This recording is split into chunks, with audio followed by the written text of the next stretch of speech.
Салам урматтуу көрүүчүлөр, сиздер менен Асман жаңылыктары жана бүгүн биз чиновниктердин бюджетти кантип пайдаланып жатканын талкуулайбыз.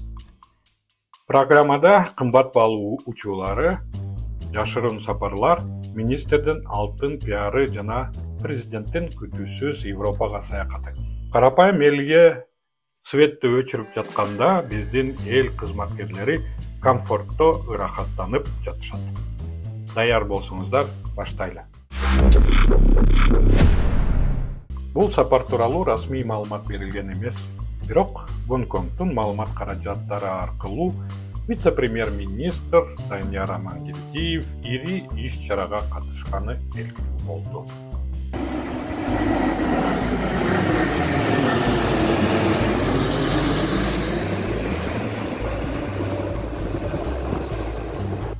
Дал келүүбү же андай эмеспи, айтор ошол эле күнү Гонконг аэропортунда Бишкектен учуп барган Bombardier Global XRS жеке учагы байкалган.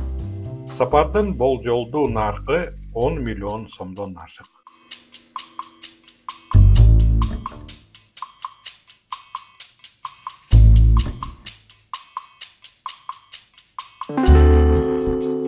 Кызыгы, вице-премьерди Бишкекке алып келген бул учак Кыргызстанга кайтып келгенден 2 күн өтпөй кайра Европага жөнөдү. Айрым маалыматтар боюнча бул жолу учактын бортунда президент болгон. Ал буга чейин Бишкектен Веронага учуп барган дагы, андан ары Шамбери Савоя аэропортуна сапар алган. Бул боюнча мурунку видеодон көрө аласыздар. 24-жылдын сентябрь айынан бери бул компания Бишкекке 9 жолу учуп барып келген. Булар болгону биз байкап калгандары гана. Ошентип Садыр Жапаров менен иш алып барган бул 2 авиакомпания акыркы айлары 70тен ашык каттам жасаган. Кыязы Bombardier Global XRS президенттин абадагы таксиси болуп калган окшойт. А мунун баары ким төлөйт? Албетте сиз жана биз. Суротуулар. Мамлекеттик кызматтын маанилүү иштери ушундай ыңгайлыктарды талап кылабы же элдин акчасы башкача колдонулушу керекпи? Премьер-министр да куру калбай Гонконгго барып келди. Ал ошол эле Union Aviation бизге тааныш ылдам номерлүү жеке учагы менен учуп барып келди. Бишкекке кайтып келгенден кийин тургундар Белинка көчөсүндө анын 2 машинасын байкашкан. Болжол менен резиденцияга багыт алганын айтууга болот. Бүт бары, расходтун бары элден келип атат. Карапайым калктан келип атат мынакей. Пенсионерлерден келип атат. Жеке учак менен ишке ашырылган мындай кымбат баалуу иш сапарлар өзүн актайбы деген суроо терең ойлонууга түртөт.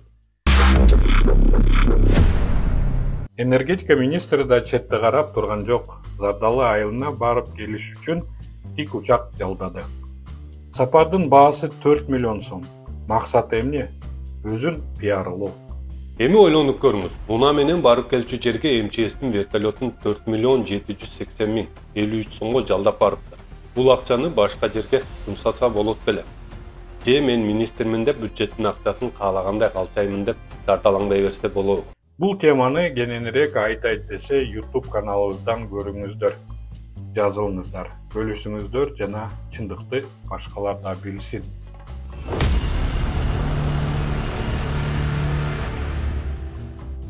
Кантип Темиров лайф жана айтайт десе колдосоңуз болот.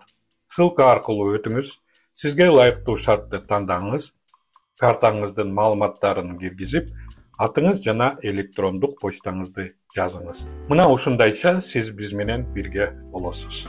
Мен айтарым, үндөбөй унчукпай калбаңыз. Биз менен кошо чындык үчүн күрөшөлү.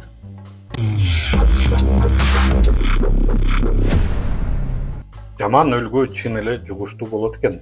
Карапайым эл электр жарыгын күтүп, үнөмдөп жашап жатканда, биздин чиновниктер бюджетти абсурд максаттарга колдонуп жатышат. Учактар, пиар чыгымдар, мунун баары салык төлөөчүлөрдүн, карапайым элдин эсебинен.